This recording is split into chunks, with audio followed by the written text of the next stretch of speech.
오늘 에스겔서 19장에서는 심판당하는 예루살렘 고관들을 위한 애가 슬픔의 노래가 나옵니다. 오늘 본문에서는 이스라엘 왕족들이 처한 그 비참한 처지를 비유로 노래하는 애가가 나옵니다.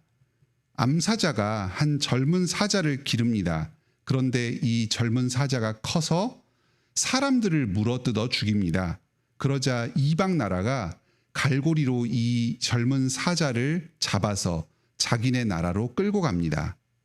아마 애굽 땅으로 끌고 갔다 하는 것을 보아서 애굽 사람들이 와서 이 사자를 잡아갔다고 보아야 될 겁니다.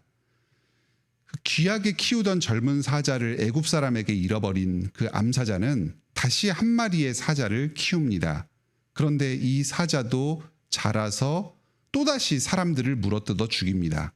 그러자 또 다른 이방 나라가 그 사자를 갈고리로 잡아서 이번에는 바벨론으로 끌고 갑니다. 이번에 잡아간 사람들은 바벨론 사람들일 것입니다. 이 성경 본문에서는 여기에 19장에 나오는 비유가 정확하게 어떤 것인지 뜻이 무엇인지가 자세하게 나오지는 않습니다. 그런데 1절에 이스라엘 고관들을 위한 애가다 하고 또 이스라엘에서 애굽과 바벨론으로 끌려갔다 구체적인 지명이 나옵니다. 이런 것들을 미루어 보았을 때 이 비유는 유다 말기에 그 유다의 왕들을 빗대어서 지은 것으로 생각됩니다.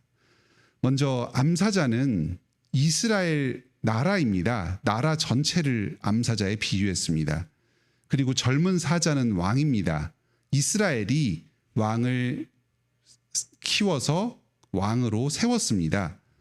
첫 번째 젊은 사자는 여호아하스 왕입니다. 요시야 왕의 아들이었던 그 여호아하스 왕이 왕으로서 세운 바 되었는데 자기 사명을 다하지 못하고 백성들을 못 살게 굴었던 것 같습니다.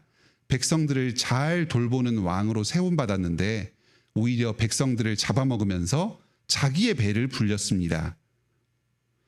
이것에 대해서 하나님께서 심판하십니다. 애굽을 사용해서 그 왕을 왕 위에서 끌어내리고 애굽으로 끌려나가게 하셨습니다. 실제로 이 여호아하스 왕이 역사에서 보았을 때 애굽 왕 바로 느고에게 왕위에서 끌어져 내리고 또 애굽으로 끌려가는 그런 일을 당하였습니다. 두 번째 사자도 마찬가지였습니다. 이 왕은 여호아하스에 이어서 왕이 된 여호야김 왕입니다. 이 왕은 바벨론의 1차 침략을 받았을 때 왕위에서 끌려 내려와서 바벨론으로 포로로 끌려갑니다. 다니엘서 1장 2절을 보면은 이 여호야김 왕이 다니엘과 함께 바벨론 포로로 끌려갔다 하는 내용이 나옵니다. 그런데 열왕기서, 역대기서 이런 부분을 잘 보면은 이 여호야김 왕이 바벨론에서 죽은 게 아니라 자기 조상들과 함께 조상들의 묘에 묻혔다 하는 내용이 나옵니다. 아마 바벨론으로 끌려 먼저 갔다가 다시 본국으로 돌아와서 죽음을 당하고 그 조상들의 묘에 묻힌 게 아닌가 이런 짐작이 됩니다. 어쨌든 이 왕도 표면적으로 볼 때는 바벨론과의 그 군사적인 정치 외교적인 문제로 말미암아서 포로로 끌려갔고 왕위에서 끌어져 내린 것입니다. 하지만 실제로 이 왕이 이렇게 포로로 끌려가게 된 것은 자신의 그 잘못된 정치, 백성들을 귀하게 여기지 않고 수탈한 이런 폭정으로 말미암아서 하나님의 심판을 당해서 왕위에서 끌어져 내린 것입니다. 이어서 10절부터는 포도나무의 비유가 나옵니다. 앞에서는 그 암사자와 젊은 사자의 비유가 나왔는데 여기서부터는 포도나무의 비유가 또다시 나옵니다. 여기 10절의 어머니라는 그 말은 이것 역시 이스라엘 국가 전체를 말합니다. 이 나라가 포도나무를 심어서 왕으로 키웠습니다. 여기 10절에 보면 피의 어머니다 하는 말이 나오는데 이게 무슨 의미인지 정확하지가 않습니다. 다른 사본들을 보면은 이 피의 어머니라는 말을 너의 포도원의 어머니 또는 많은 잎사귀를 가진 어머니 이렇게 그 해석하고 있는 사본들도 있습니다. 그런 의미로 포도원의 어머니 또는 많은 잎사귀를 가진 어머니, 이렇게 이해를 하는 게 좋겠습니다. 여기 11절에 첫 번째 굵은 가지가 뻗어져 나왔다 하는데, 이것은 여호야김 왕에 이어서 왕이 된 여호야긴 왕을 의미합니다. 이 왕 또한 정치를 제대로 못해서 바벨론의 포로로 끌려가고 그곳에서 지내게 됩니다. 14절에서 포도나무에서 두 번째 굵은 가지, 그 규가 될 만한 가지가 나온다. 이 가지는 예루살렘의 마지막 왕 시드기야를 의미합니다. 이 왕도 결국은 눈이 뽑히고 왕위에서 끌어져 내려서 바벨론으로 끌려가게 됩니다. 비유의 마지막에서는 권세 잡을 만한 규가 될 만한 강한 가지가 없다 합니다. 이것은 이후에 유다의 왕이 완전히 끊기게 되고 백성들은 왕이 없이 힘없이 살아가게 되는 그런 처지를 설명합니다. 오늘 이 본문을 통해서 우리에게 중요한 교훈을 가르쳐 주십니다. 먼저 첫째로, 우리가 왕 노릇을 제대로 하지 못할 때에 우리 또한 이 예루살렘의 왕들처럼 뽑히게 되고 끌려가게 될 것입니다. 하나님께서 우리를 하나님의 형상으로 왕 같은 존재로 이 세상에 삼아주셨습니다. 우리는 타락하였고 하나님의 형상을 잃어버리고 왕의 역할을 제대로 하지 못하게 되었습니다. 하지만 예수 그리스도 안에서 다시금 하나님의 형상을 회복시켜 주시고 왕 같은 제사장으로 우리를 삼아 주십니다. 우리로 하여금 이 세상을 다스리면서 하나님의 뜻을 이루도록 사명을 주셨습니다. 우리에게 주신 모든 물질과 재능이 이 하나님께서 맡겨주신 직분과 사명을 잘 감당하도록 주신 것입니다. 우리의 그 물질과 에너지를 사용해서 사람들을 섬기며 다스리며 주님 뜻을 이 땅에 이루도록 하여 주셨습니다. 하나님께서 우리에게 맡겨주신 이 왕의 사명을 우리가 잘 감당하면서 하나님과 예수 그리스도를 따라서 산다면 큰 복을 받을 것입니다. 하지만 우리에게 주신 이 물질과 에너지들, 재능들을 함부로 남용해서 자기의 이익을 채우고 이웃의 이익을 함부로 빼앗는 식으로 남용한다면 하나님께서 우리에게 주셨던 그 자원들, 그 재능들, 이것들을 다 빼앗아 가실 것입니다.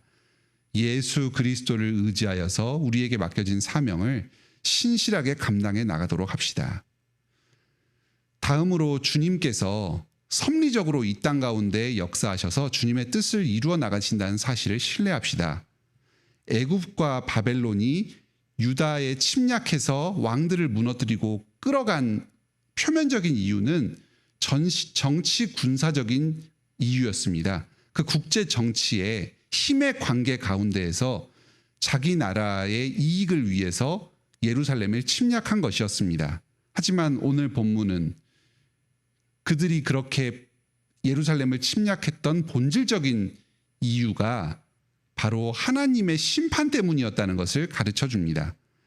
왕들의 포악한 정치로 말미암아서 고통받는 백성들의 눈물을 씻겨주시고 그 악한 왕들을 심판하시기 위해서 여러 이방 나라들을 사용하신 것입니다.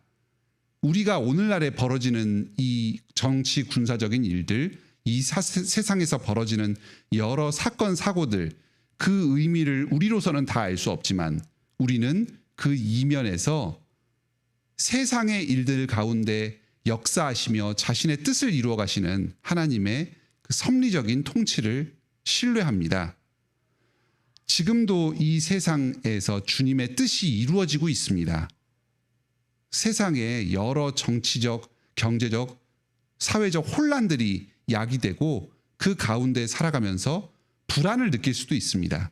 하지만 여러분, 살아계신 하나님의 통치를 신뢰합니다. 주님께서 선하신 뜻 가운데 이 세상을 다스려 가신다는 사실을 기억하면서 평안 가운데 기쁨과 감사를 누리며 하루를 살아가도록 합시다.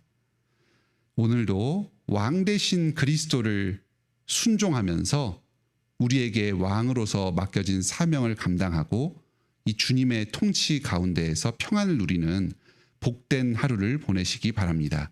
함께 기도합시다.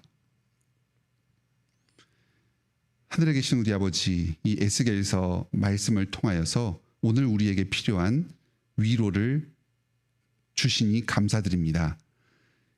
예루살렘의 여러 왕들이 하나님께서 왕으로 세우신 뜻을 다하지 못하고 백성들을 함부로 수탈하였습니다.